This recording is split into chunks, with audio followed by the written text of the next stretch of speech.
নমস্কাৰ জ্ঞান বিকাশ ইউটিউব চেনেলৰ নতুন এটি ভিডিঅ'ত আপোনালোকে সকলোকে স্বাগতম জনাইছো আপোনালোকে থাম্বনেলটো চাই পেলাই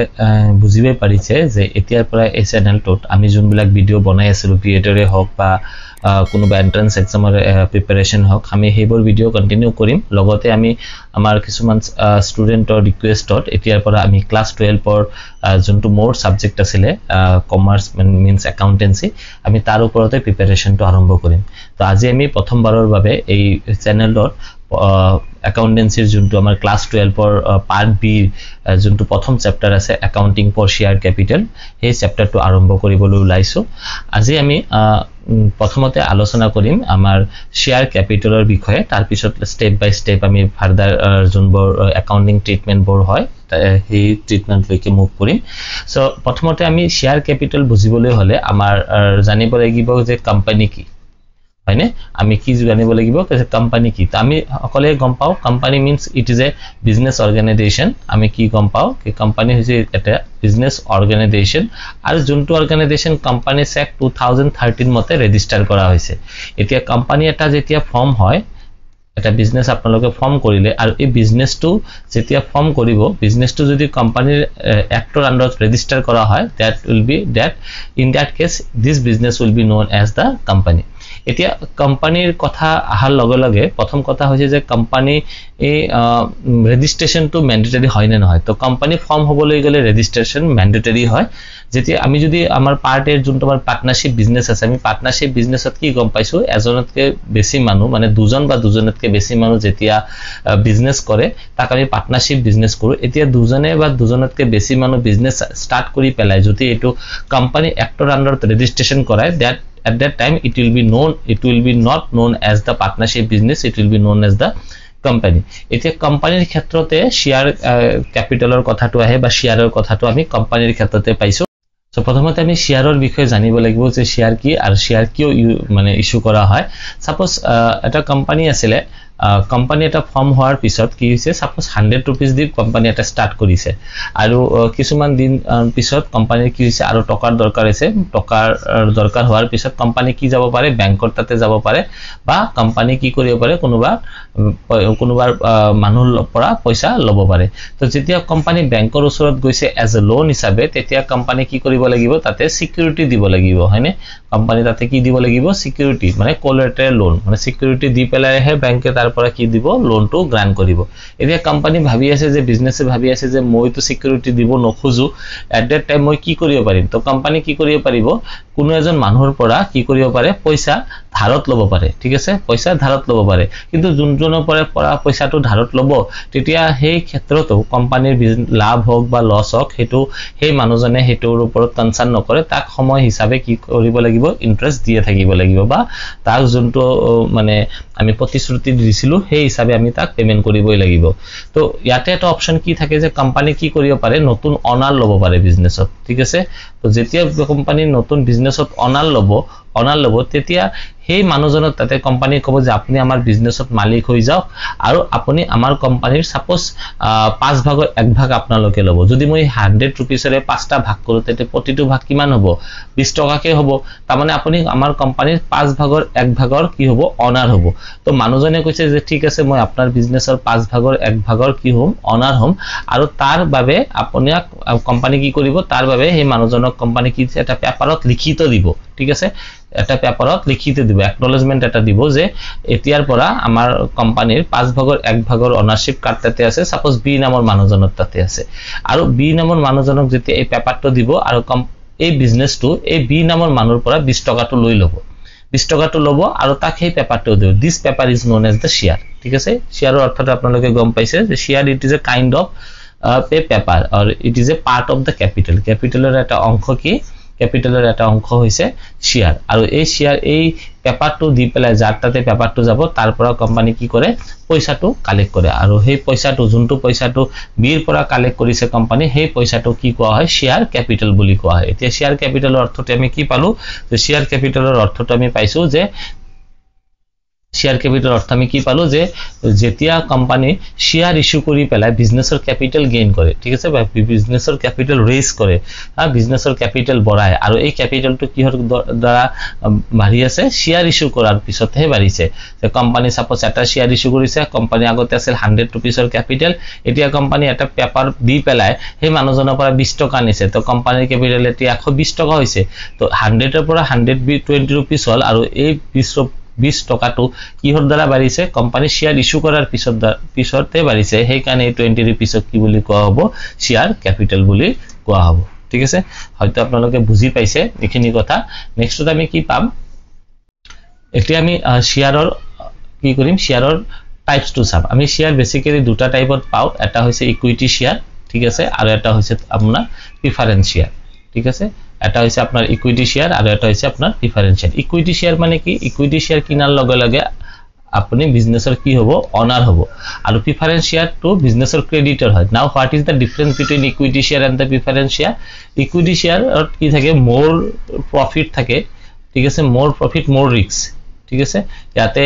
যদিও লাভৰ অংশ বেছি কিন্তু ইয়াতে ৰিস্কও বেছি থাকে আৰু ইয়াতে কি থাকে ইয়াতে ৰিস্ক কম থাকে লো ৰিস্ক এতিয়া কিয় সাপোজ আপুনি কোনোবা বিজনেছৰ অনাৰ হৈছে তাৰ মানে বিজনেছ যদি প্ৰফিট আৰ্ন কৰি আছে আপুনি প্ৰফিট পাব কিন্তু বিজনেছৰ যদি লছ হৈছে তেনেহলে আপোনাৰ লছও বিয়াৰ কৰিব লাগিব কিন্তু প্ৰিফাৰেন্স শেয়াৰৰ ক্ষেত্ৰত কি হৈছে বিজনেছ প্ৰফিট কৰিলেও আপুনি এটা ফিক্সড এমাউন্টে পাব ঠিক আছে এটা ফিক্সড amount পাবো আপোনালোকে ফিক্সড পার্সেন্টেজ অফ ডিভিডেন্ড আপোনালোকে পাবো আৰু সেই কাৰণে প্ৰিফাৰেন্স শেয়াৰ হোল্ডাৰক কি বুলি কোৱা হয় ক্ৰেডিটৰ বুলি কোৱা হয় because they do not have the voting right আৰু they do not have the ownership হিয়তৰ তাতে কোনো অনাৰশিপে নাই অনাৰশিপ যদি নাথাকে তেনেহলে কি থাকে বিজনেছৰ কোনো ধৰণৰ কি বোৰ্ড অফ ডাইৰেক্টৰছৰ মিটিংয়ে হওক বা কোনো ডিসিশন মেকিংতে কি থাকে হিয়তৰ কোনো ধৰণৰ ভোট কৰিব নোৱাৰে কিন্তু ফাৰ্দাৰ কিছুমান টাইপস অফ প্ৰিফাৰেন্স শেয়াৰৰ কিছুমান টাইপস আছে আমি ফিউচাৰত গৈ পেলাই এইবোৰ আলোচনা কৰিম তাতে কি থাকে যে প্ৰিফাৰেন্স শেয়াৰ হোল্ডাৰৰ কিছুমান প্ৰিফাৰেন্স মানে প্ৰিফাৰেন্সিয়াল ৰাইট আছে কিছুমান প্ৰিফাৰেন্সিয়াল ৰাইট আছে আমি এটো হেবোৰ পিছত আলোচনা কৰিম তেতিয়া আমি শেয়াৰ ক্যাপিটালৰ সাব ডিভিশন বিলাক চাম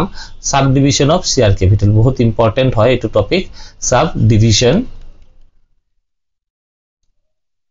of share capital so subdivision of share ক্যাপিটালত আমি কি পাইছো যে শেয়াৰ ক্যাপিটালৰ কিছুমান সাব ডিভাইডেড পাৰ্ট আছে যেনেকৈ প্ৰথমটো হৈছে অথৰাইজড শেয়াৰ ক্যাপিটাল ঠিক আছে authorised share capital authorised share capital step by step আমি শিকিম নাম্বাৰ 1 ত লিখিছো আমি authorised share capital now authorised share capital মানে কি অথৰাইজড শেয়াৰ ক্যাপিটাল হৈছে কোম্পানী যেতিয়া নিজৰ বিজনেছটো কি কৰিছে ৰেজিস্টাৰ কৰিছিলে ৰেজিস্টাৰ কোম্পানী যেতিয়া নিজৰ বিজনেছটো ৰেজিস্টাৰ কৰিছিলে তেতিয়া কোম্পানীৰ দুটা ডকুমেন্ট থাকে নহয়নে আমি পাইছিলো ফাৰ্স্ট ইয়াৰত এইবোৰ memorandum of association and article of association তো যেতিয়া মেমোৰেন্ডাম অফ এছ'চিয়েচনৰ ক্যাপিটাল ক্লজ আছে ঠিক আছে মেমোৰেন্ডাম অফ এছ'চিয়েচনত কি লিখা থাকে কোম্পানীৰ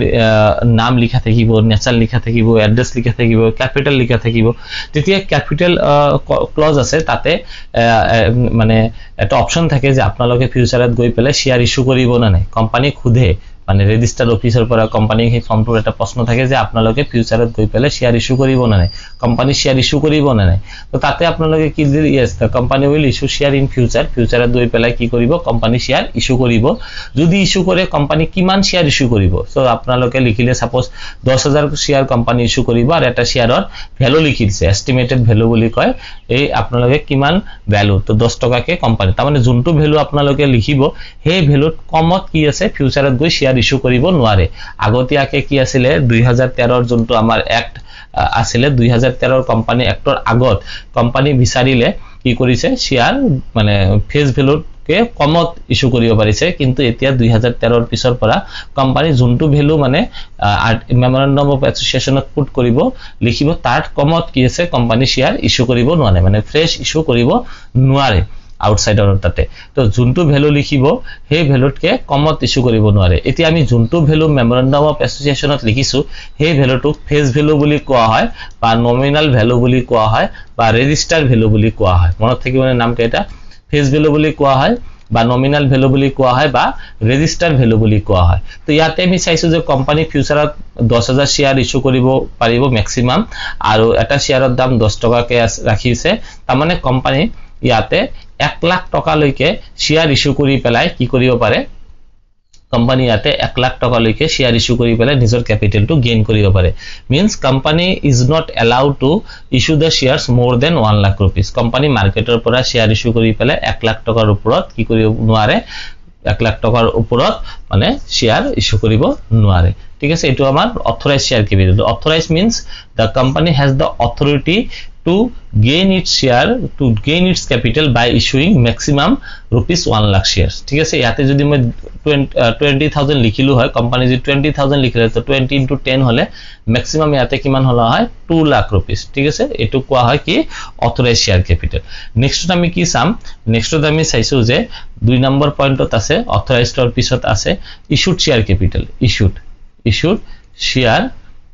ক্যাপিটাল এতিয়া ইস্যুড শেয়াৰ ক্যাপিটাল অৰ্থটো কি আছে ইস্যুড শেয়ার ক্যাপিটাল আমি অথরাইজ শেয়ার ক্যাপিটালত কি পাইছিলো অথরাইজ শেয়ার ক্যাপিটালত আমি পাইছিলো যে কোম্পানী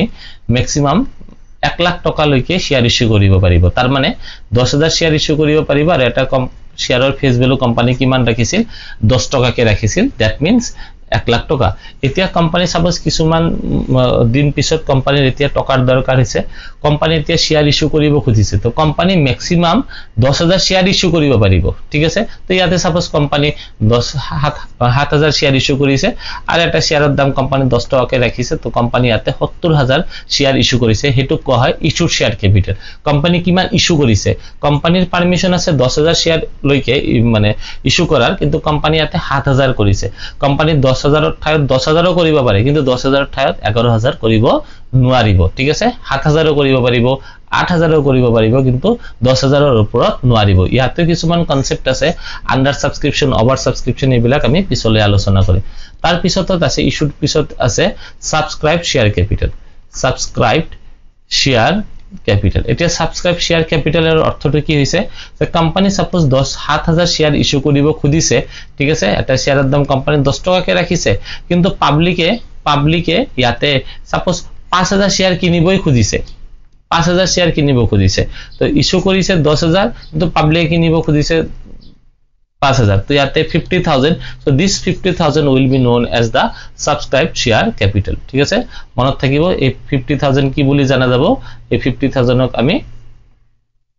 subscribed share capital বুলি জানো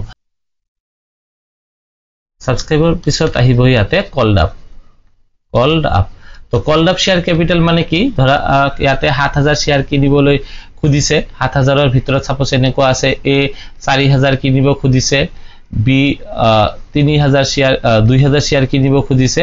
আৰু সি 1000 শেয়াৰ কিনিব খুদিছে ঠিক আছে তো এটো কোৱা হৈছে কল্ড আপ তো আমি যাৰ তাতে নোটিস পঠাম পইচাৰ কাৰণে যে আপোনালোকৰ পইচাটো দিউ মানে ক্লিয়াৰ কৰক তো আমি এই দুজনৰ তাতে নোটিস পঠাইছো তেনে এই দুজনৰ তাতে কিমান শেয়াৰ আছে 6000 শেয়াৰ আছে তো 6000 ইনটু 10 তাৰ মানে ইয়াতে আপোনাৰ 60000 আছে কল্ড আপ শেয়াৰ ক্যাপিটাল ঠিক আছে আৰু যোনটোৰ কাৰণে আমি নোটিস পঠোৱা নাই তো এইটো কেছত আমি সি তাতে তো নোটিস পঠোৱা নাই হয়নে আমি সি তাতে নোটিস পঠোৱা নাই তাৰ মানে সিটো হ'ব আনকল্ড আপ শেয়াৰ ক্যাপিটাল এতিয়া আমি এ আৰু বি তাতে আমি নোটিস পঠাইছিলো পেমেন্ট কৰাৰ কাৰণে এ আৰু বি যিখিনি আমাক পেমেন্ট কৰিব তা কি কোৱা হয় paid up share capital paid up share capital যিখিনি আমাৰ তাতে পেমেন্ট আছে এৰ তাতে আছিল 4000 টাকা আৰু বিৰ তাতে আছে 2000 এৰ তাতে 4000 এৰ শেয়াৰ আছিল আৰু বিৰ তাতে 2000 শেয়াৰ আছিল এজিউম কৰক শেয়াৰৰ দাম 10 টাকাকে আছিল আৰু কিবা কাৰণতে কি কৰিলে বি পইচাটো দিব নোৱাৰিলে তাৰ মানে 4000 into 10 টাকাকে এই পেমেন্ট কৰিলে 40000 টাকা তো এইবাৰ এই কেছত পেইড আপ শেয়ার ক্যাপিটাল কিমান হল 40000 কল্ড আপ কিমান আছিল নোটিস কোড পঠাইছিল আমি ইয়াৰটাতেও পঠাইছো এটাতেও পঠাইছো আৰু বিটাতেও পঠাইছো কিন্তু পেমেন্ট অকল কোনে কৰিছে পেমেন্ট অকল কৰিছে এ তাৰ মানে যোনটো আমি পেমেন্ট পাম হিখিনি কোৱা হৈছে পেইড আপ শেয়াৰ ক্যাপিটাল আৰু লাষ্টত এটা কনসেপ্ট আমাৰ লাগিব হেতু হৈছে ৰিজাৰ্ভ ক্যাপিটাল ৰিজাৰ্ভ ক্যাপিটাল কাক কোৱা হয় কি সাপোজ তিনিজন পাৰসন মই কৈছিলো নহয় যে এ বি আৰু সি এটাতে আছিল 4000 বিৰ তাতে আছিল 2000 আৰু সিৰ তাতে আছিল 1000 শেয়াৰ হয়নে 1000 শেয়াৰ আমি এৰ তাতে নোটিস পঠাইছো বিৰ তাতে নোটিস পঠাইছো কিন্তু আমি কি কৰিলো সিৰ তাতে নোটিস নপঠালো সিৰ পইচাটো আমি ৰিজাৰ্ভত ৰাখিছো আৰু এই পইচাখিনি কোম্পানী কি হয় নিজৰ এমাৰ্জেন্সি সময়ত জন্তু হ'ব এমাৰ্জেন্সি সময়তে কোম্পানী কি কৰিব পাৰিব এই পইচাটো যে as for example winding up হক বা লিকুইডেশন হক কোম্পানী কিবা কাৰণত পইচাৰ ক্ৰাইসিছত ফেস কৰি আছে কোম্পানী বন্ধ হৈ যাব লগা হৈছে সেই সময়তে পইচাৰ যেতিয়া ক্ৰাইসিস হ'ব তেতিয়াহে সিৰ পৰা এইখিনি পইচা লব পাৰিব তাকি কি কোৱা হৈছে ৰিজাৰ্ভ ক্যাপিটাল বুলি কোৱা হৈছে মনত থাকিব এইখিনি কনসেপ্ট তো আমি ইয়াতে কি পাইছো আমি পাইছো অথরাইজ শেয়ার ক্যাপিটাল পাইছো ইস্যুড শেয়ার ক্যাপিটাল পাইছো সাবস্ক্রাইব পাইছো কলড আপ পাইছো পেইড আপ পাইছো আৰু লাস্টত কি পাইছো আমি রিজার্ভ ক্যাপিটাল পাইছো ঠিক আছে তো আমি নেক্সট এটা কনসেপ্ট আমি সাম আজি হেতু হৈছে আমাৰ ইস্যু অফ শেয়াৰ এতিয়া শেয়াৰ কেনে ধৰণে ইস্যু কৰিব পাৰে তাৰ প্ৰসেসটো কি এনে বুকত যোনটো আমাৰ প্ৰসেস আছে দিগলিয়া এটা প্ৰসেস লিখা আছে আমি এটো শৰ্টকাট বুঝাৰ চেষ্টা কৰো সো কোম্পানী এটা আছে আৰু কোম্পানীটো এটো সাপোজ মুম্বাই বেস কোম্পানী মুম্বাইৰ এটা কোম্পানী আছে তো মুম্বাই কোম্পানী শেয়াৰ ইস্যু কৰিব খুজিছে আৰু হোল ওভাৰ ইন্ডিয়াৰ তাতে এটো ৰাইট আছে যে শেয়াৰ কাৰণে কোনোবাই কি কৰিব পাৰে শেয়াৰ কিনিব পাৰে তো মুম্বাইৰ পৰা যেতিয়া শেয়াৰ কিনিব বেচাৰ কাৰণে বা ইস্যু কৰাৰ কাৰণে নোটিস এটা দিছে পাবলিকেশন দিছে জাৰ্নালত হ'ব পাৰে তাৰপিছত নিউজ পেপাৰত হ'ব পাৰে ম্যাগাজিনত হ'ব পাৰে ইন্টাৰনেটত হ'ব পাৰে হয়নে নিউজ চেনেলত হ'ব পাৰে তো এটোৰ জৰিয়তে আমি কি কৰিলো সাপোজ আমাৰ যোনখিনি ঠাই আমি অসমৰ পৰা এই শেয়াৰটো কিনিব খুজিছো অসমৰ যিকোনো ঠাইৰ আপোনালোক এক্সাম্পল লওক আপুনি কিনিব খুজিছে এতিয়া আমাৰ দ্বাৰা পসিবল নহয় যে আমি মুম্বাই গৈ সেই শেয়াৰটো কিনো হয়নে তো আজিকালি যেহেতু অনলাইন প্ৰসেসত ইজিলি আমি এটো কিনিবই পাও কিন্তু যেহেতু আমাৰ বুকত এটো অফলাইন প্ৰসেসটো আছে আমি সেই হতেহে শিকিম তো ইয়াতে আমি যদি কিনিব খুজিছো তেনে ক্ষেত্ৰত কি কৰিব লাগিব তো প্ৰথম কথা হল যে মুম্বাইৰ এই কোম্পানীটো কি কৰিব ফাৰ্ষ্টত এটা কি কৰিব ব্যাংক এটা সিলেক্ট কৰিব প্ৰথমতে কি কৰিব ব্যাংক এটা সিলেক্ট কৰিব আৰু সেই ব্যাংকত কি আছে নিজৰ যোনবিলাক আমাৰ ডকুমেন্টস বিলাক আছে এই কোম্পানীৰ যেনেকুৱাকে প্ৰসপেক্টাসটো হয় প্ৰসপেক্টাসটো কি কৰিব এই ব্যাংকত দি দিব আৰু ব্যাংকে কি কৰিব অল ওভাৰ ইন্ডিয়াৰ যত তাৰ ব্ৰাঞ্চ বিলাক আছে তাতে কি কৰি দিব ডিস্ট্ৰিবিউট কৰি দিব সো তেনেকুৱাকে সাপোজ আমাৰ অসমতে এনেকুৱা এটা ব্যাংক সাপোজ SBI সিলেক্ট কৰিছিল SBI ব্ৰাঞ্চটো সবতে আছে সাপোজ আপুনি আপোনাৰ ঠাইৰ পৰা সেই মুম্বাইৰ কোম্পানীৰ শেয়াৰ কিনিব খোজে প্ৰথমতে আপোনাৰ SBI তাতে যাব লাগিব SBI ৰ পৰা গৈ এই পাৰ্টিকুলাৰ কোম্পানিৰ প্ৰসপেক্টাসটো আপোনাৰ কি কৰিব লাগিব কালেক্ট কৰিব লাগিব প্ৰসপেক্টাসটো কালেক্ট কৰাৰ পিছত সেই প্ৰসপেক্টাসত আপোনাৰ গোটেইখিনি কথা লিখা থাকিব যে পেমেন্টটো কি দৰে লব একেলগে লব না পাৰ্ট কে লব পাৰ্টৰ কথাটো আমি আলোচনা কৰিম এতিয়াই সো আপুনি কোম্পানী একেলগে পইচাটো লব না পাৰ্ট কে লব সেইখিনি কথাও তাতে উল্লেখ থাকিব আৰু যিমান শেয়াৰ আপুনি কিনিব খুজিছে সাপোজ কোম্পানী ইয়াতে 10000 শেয়াৰ ইস্যু কৰিছে কোম্পানী ইয়াতে 10000 শেয়াৰ ইস্যু কৰিছে আৰু সাপোজ আপুনি ইয়াতে 2000 শেয়ার কিনিব খুজিছে তো ইয়াতে আপুনি যিখিনি শেয়ার কিনিব খুজে সেই ফর্মটো প্ৰসপেক্টাস ভিতৰত যোনটো এনক্লোজড ফৰ্ম এটা থাকে সেই ফৰ্মটো ফিল আপ কৰি আৰু যি মেথডত আপোনাক পেমেন্ট কৰিব দিছে ঠিক একেদৰে আপুনি পেমেন্ট কৰি এই ফৰ্মটো কোড আকৌ SBI ত জমা কৰিব লাগিব SBI কি কৰিব আপোনাৰ নামত এই পইচাখিনি কি কোম্পানীলৈ পঠাই দিব যেতিয়া কোম্পানী আপোনাৰ এই এপ্লিকেশনটো এই ফৰ্মটো কি কোৱা হয় এপ্লিকেশন বুলি কোৱা হয় এপ্লিকেশনটো কোম্পানী পাব আপোনাৰ নামত সেই এপ্লিকেশনটো কোম্পানী কি কৰিব পাৰে একসেপ্ট কৰিব পাৰে বা কিছুমান ডিফেক্ট থাকিলে এটো কি কৰিব পাৰে ৰিজেক্ট কৰিব পাৰে যদি একসেপ্ট কৰে তেনেহলে কোম্পানীৰ আপুনি কি পাব শেয়াৰ বিলাক কোম্পানী আপোনাৰ নামত এলট কৰি আপোনাক এটা সাৰ্টিফিকেট পঠাই দিব এটো হল প্ৰসেস ঠিক আছে প্ৰথমতে ব্যাংক সিলেক্ট কৰিব তাৰ পিছত ব্যাংকৰ পৰা আপোনালোকে প্ৰসপেক্টাস কালেক্ট কৰিব প্ৰসপেক্টাসটো কালেক্ট কৰি আপুনি প্ৰসপেক্টাসৰ ভিতৰত যোনটো ফৰ্ম হয় বা এপ্লিকেশন ফৰ্ম হয় এপ্লিকেশন ফৰ্মটো ফিল আপ কৰি যিখিনি শেয়াৰ কিনিব সেইখিনি শেয়াৰৰ কথাটো উল্লেখ কৰি লগতে পেমেন্ট জিনটো পেমেন্টৰ মেথড আছে একেলগে হলে গোটেই পইচাখিনি একেলগে পেমেন্ট কৰি বা পাৰ্ট কে যদি কোম্পানী দিব দিয়ে তো এপ্লিকেশনৰ লগত কিমানখিনি পইচা দিব দিয়ে সেইখিনি পইচা লৈ কি কৰিব আপুনি সেই পাৰ্টিকুলাৰ ব্যাংকত জমা কৰিব ব্যাংকৰ মানুহজনে কি কৰিব আপোনাৰ নামত গোটেইখিনি পইচা আৰু এপ্লিকেশনটো কোম্পানীলৈ পঠাই দিব কোম্পানী যেতিয়া আপোনাৰ এই এপ্লিকেশন আৰু পইচাখিনি পাব তেতিয়া কোম্পানী আপোনাৰ এপ্লিকেশনটো যদি একসেপ্ট কৰে ৰিজেক্টও কৰিব পাৰে একসেপ্ট কৰিব পাৰে তো ৰিজেক্ট কিয় হয় এটো আমি পিছত আলোচনা কৰিম তো যেতিয়া কোম্পানী আপোনাৰ এই এপ্লিকেশনটো একসেপ্ট কৰিব একসেপ্ট কৰাৰ পিছত আপোনাৰ নামত কোম্পানীৰ শেয়াৰটো যিখিনি শেয়াৰ আপুনি বিচাৰিছিলে এই শেয়াৰখিনি এলট কৰিব আৰু লগতে আপোনাৰ সাৰ্টিফিকেটটো পঠাই দিব so this is the procedure of issue of share এতিয়া কোম্পানী শেয়াৰ মানে দুটা সিস্টেমত ইস্যু কৰিব পাৰে মনত ৰাখিব কোম্পানী শেয়াৰ পাৰত ইস্যু কৰিব পাৰে এট পাৰ আৰু কোম্পানী শেয়াৰ প্ৰিমিয়ামত ইস্যু কৰিব পাৰে ঠিক আছে এট প্ৰিমিয়াম নাও এট পাৰ আৰু এট প্ৰিমিয়ামৰ অৰ্থটো কি আমি